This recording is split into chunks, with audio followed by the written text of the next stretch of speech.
We begin with the federal government taking new steps to try to stop the spread of the coronavirus as cases surge across the country. A COVID SWAT team of sorts is heading to Nevada today. The Southern Nevada Health District reported a worrisome rise in new cases, with the biggest increase in people under the age of 50. NBC News correspondent Heidi Prisbilla joins us now from Las Vegas. So, Heidi, let's talk about this so-called SWAT team. Who are they, and what are they hoping to do? What is a SWAT team, Joe? It is a compilation of federal officials and staff ranging from the Peace Corps to FEMA, who are coming into cities like this that are experiencing major surges at the request of the governor here in Nevada. Now, today, just behind me, this is a firehouse training center where the local command center will be for this SWAT team. The Health and Human Services Secretary Javier Becerra is coming to tour this location along with the governor. Now, in each state, these SWAT teams, guys, are going to look a little bit different. Here in Nevada, there will be a lot of assistance, for instance, with logistical and technical support. It really depends on the requests of the state. Some of these officials also will be going out, for instance, to grocery stores in areas where they think unvaccinated individuals just need more information. So Nevada's senators wrote a letter to Secretary Becerra about the state's vaccination rate for nursing home residents, which is actually the lowest in the country. And it's maybe not something we think much about because the older populations have done such a good job of getting vaccinated. How are they hoping to try to fix that in Nevada? Well, how do you combat a pandemic by treating folks with vaccines if they won't get the vaccines? The answer is you don't. And that's when you get issues like this. Now, the senators are saying they want, number one, answers as to why this is the case, particularly here in Nevada, but they also want some assistance. A lot of these programs that were meant as emergency type programs from the federal government, like the federal pharmacy program going into places like nursing homes, are a little bit winding down. And these senators are saying, you know what, maybe that was premature. Maybe we need to go back into these locations and get more of these individuals vaccinated, because it's not just happening here. We're seeing, for instance, outbreaks at nursing homes in Massachusetts. It's really kind of a return to what happened at the very beginning of the pandemic. This is a pandemic of the unvaccinated. And Heidi, you're in Clark County. The commission there ruled Tuesday that many employees in Las Vegas are going to have to wear masks again, but the tourists don't. Tell us more about why they made that decision. Numbers. It's raw numbers. When you look at the vaccination rates here compared to other major cities and states, they're only at about 38% fully vaccinated here. Now, the Biden administration's goal was to get to about 70%. So when you have that, you are, of course, going to have big outbreaks. Now, we're already seeing the numbers here double, triple, just within a matter of weeks. Also, local commissioners warning that hospitals right now are okay, but they are worried again about seeing a situation where they're going to be overwhelmed. And you heard an example, got a flavor and a taste of what they're up against at that commission hearing, guys, when folks got up and talked about masks being unpatriotic, likening them to child abuse, and folks saying, look, all of this can be treated, for instance, perhaps with supplements. All right, Heidi Prisbilla reporting from hard-hit Vegas. Heidi, thank you. The Delta variant now makes up the vast majority of new U.S. COVID-19 cases. And now a new study is raising questions about how effective the Johnson & Johnson shot is in fighting the strain. Dr. Bob Lahita joins us now. He's a professor at the Hackensack Meridian School of Medicine and the director of the Institute for Autoimmune and Rheumatic Diseases at St. Joseph's Health. Dr. Bob, we always love when you join us. Good morning. It's good to see you. So that lab study compared Johnson & Johnson to the two-shot vaccines. Now, there have been so many studies and so much conversation about these different types of vaccines, the new warning labels that come with some of them. But this particular study was looking at its effectiveness against the Delta variant. We should note it has not been peer reviewed, but tell us more about that study and what you make of it. Okay, so the important thing, Savannah, is to realize that this is a lab study, number one, and number two, it's not peer reviewed yet.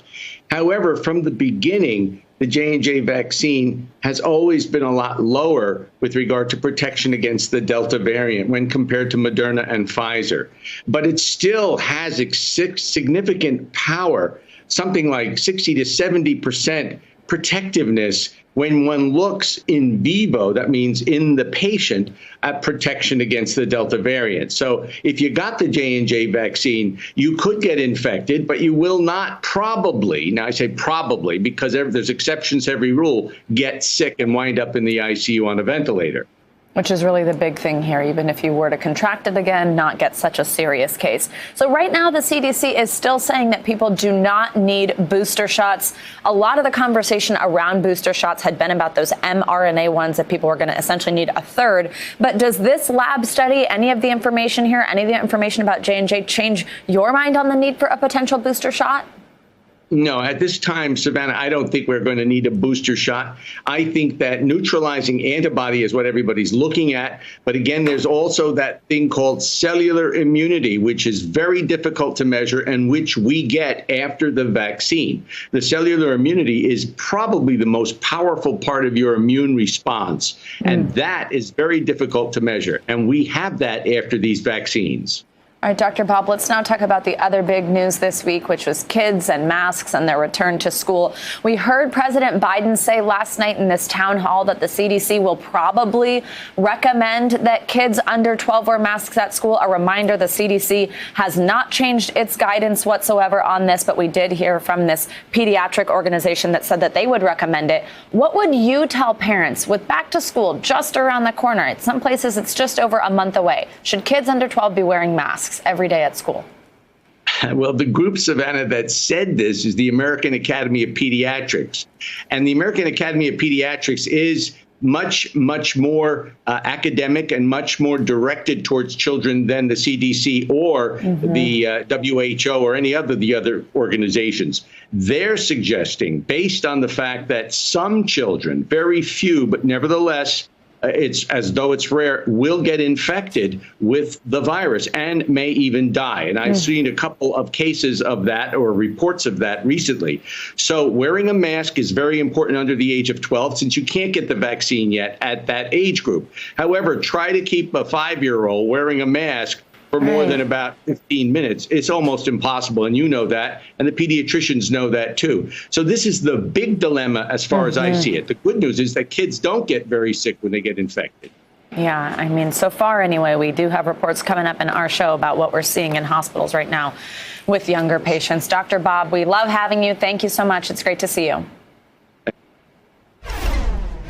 We're one day away from the Olympic opening ceremony, and overnight, First Lady Jill Biden landed in Japan. She'll be leading the U.S. diplomatic delegation. We're also learning that the director of tomorrow's opening ceremony has been fired for making a joke about the Holocaust in the past. NBC News correspondent Stephanie Goss joins us now from Tokyo with the latest. Stephanie, good morning. Good to have you with us. Let's start with the First Lady. What's on her schedule before the opening ceremony gets underway? Hey there, Joe. So she's having dinner tonight with the Prime Minister, Yoshihide Suga, and his wife. Then tomorrow she's going to be having tea with the Prime Minister's wife. She's going to meet the Emperor, as one does in Japan. And then she's going to have a virtual meet and greet with Team USA. Normally, that's the kind of thing that would happen in person. But obviously, because of the COVID restrictions, it's not going to. She's going to be at the opening ceremony. There are only going to be about 1,000 officials at the opening ceremony in that stadium that holds 68,000. But obviously, there are no spectators, and it's going to be empty in there. Joe? Stephanie, also breaking this morning, as we mentioned, the director of the opening ceremony has been fired. This relates to a joke he made about the Holocaust in 1998. What can you tell us about that, and what are organizers saying about it? Yeah, you know, Joe, this gives you a real window into just how sensitive people in this country are to this event, to these Olympics. It is really wrapped up in everything that's been going on here. But this goes back, as you say, to 1998. This was a joke that was posted on Twitter. The creative director, also a comedian, he made light of the Holocaust. The organizing committee put out a statement saying Kobayashi Kentaro was dismissed from his post after a joke he made in the past about a painful meaningful historical event. And then he went on to apologize himself. All of it's very sudden, by the way. I mean, the opening ceremony is in 24 hours. And he says himself, entertainment should not make people feel uncomfortable. I understand that my stupid choice of words at that time was wrong, and I regret it. It's worth noting he's the second creative director for the opening ceremony to lose his job. And there have been a number of kind of high-profile firings in the lead up to these Olympics, and this is really just the latest one, Joe. And finally, Stephanie, I want to ask you about a change of policy from the International Olympics Committee, which now says it'll allow images of athletes taking a knee in highlight reels and on social media. What more do we know about this decision? This is a change, Joe. There's something called Charter Rule 50, which bans any kind of political demonstration by athletes at the Olympics. It is a long-standing rule. It's been around for a while. There has been a shift, and I think as the organizing committee saw that there were going to be a number of athletes, soccer players, track and field athletes, protesting during national anthems, that they tried to loosen up the rule just a little bit. But they have not loosened up the podium rule. There will still be penalties for athletes if there's any kind of political demonstration on the medal podium. Joe. All right. Stephanie Gosk reporting from Tokyo. Stephanie, thanks so much. President Biden took questions from the public in a town hall last night, touching on a range of issues from the infrastructure bill to the pandemic, warning a new mask mandate could be on the horizon for children under 12 and suggesting that new CDC recommendations could be in place before kids go back to school at the end of the summer. The CDC is going to say that what we should do is everyone under the age of 12 should probably be wearing a mask in school. That's probably what's going to happen. Secondly, those over the age of 12 who are able to get vaccinated, if you're vaccinated, you shouldn't wear a mask. If you aren't vaccinated, you should be wearing a mask. NBC News White House correspondent Monica Alba joins us now to walk us through all the news the president made last night. Monica, good morning. Thanks for being here. So the Washington Post reports the White House has been mulling reinstituting some mask policies as the Delta variant spreads, broadening this out. Let's talk all Americans, both vaccinated and unvaccinated, not just children. What do you think we could see in the future, according to this reporting?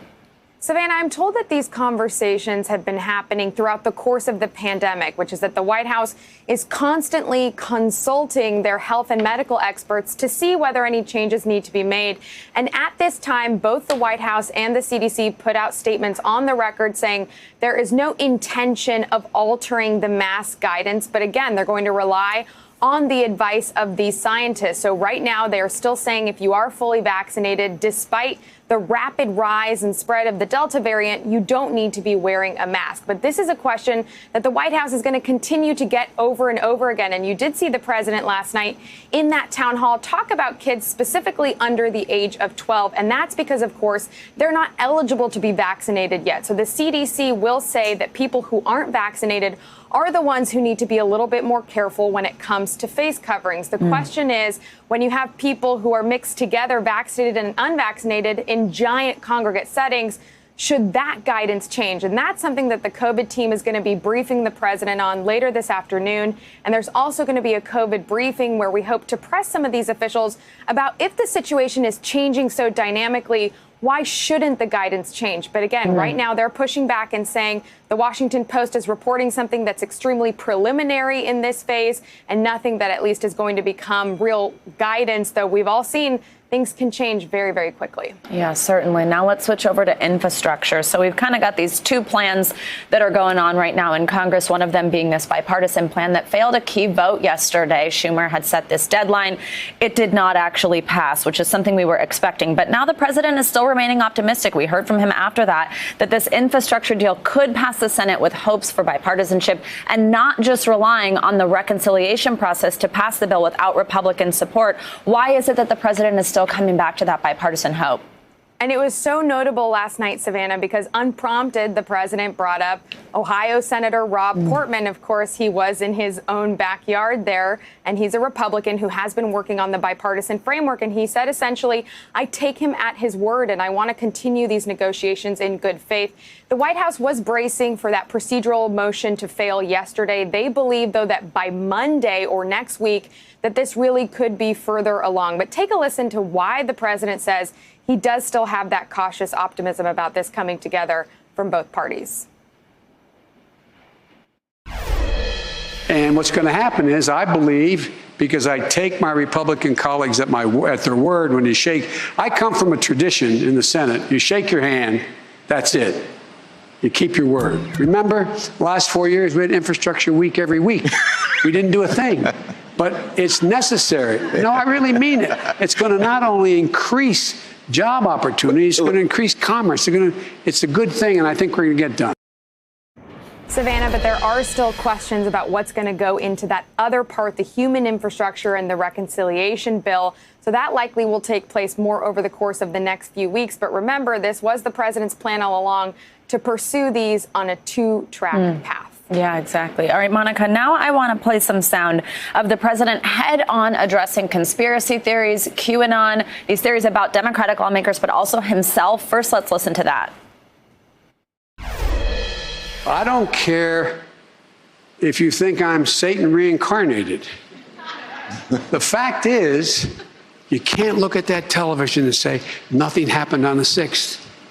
You can't listen to people who say this was a peaceful march. So let's talk through why it's significant that President Biden is directly addressing this kind of rhetoric. What is his strategy here? A couple of reasons here. What stood out to me, of course, is this came on the heels of the news of the Select Committee yesterday and Kevin McCarthy pulling all of the Republicans who he had appointed to it. Of course, we knew that Speaker Pelosi does have a bipartisan group going forward here because Republican Liz Cheney is a part of that panel. But given the fact that now these other Republicans who he wanted to be a part of it are no longer going to be in that, this was the president also coming out and saying essentially that he's very concerned about that. We've heard all of his comments on January 6th, but also, Savannah, he's very worried about disinformation, given, remember, all his comments about vaccine misinformation and Facebook in the last week or so. That also, to me, jumped out. All right, Monica, thank you so much. It's committee chaos on Capitol Hill. House Speaker Nancy Pelosi has rejected 2 Republicans picked to serve on the special committee investigating the January 6th attack. She issued a statement saying, with respect for the integrity of the investigation, with an insistence on the truth, and with concern about statements made and actions taken by these members, I must reject the recommendations of Representatives Banks and Jordan to the Select Committee.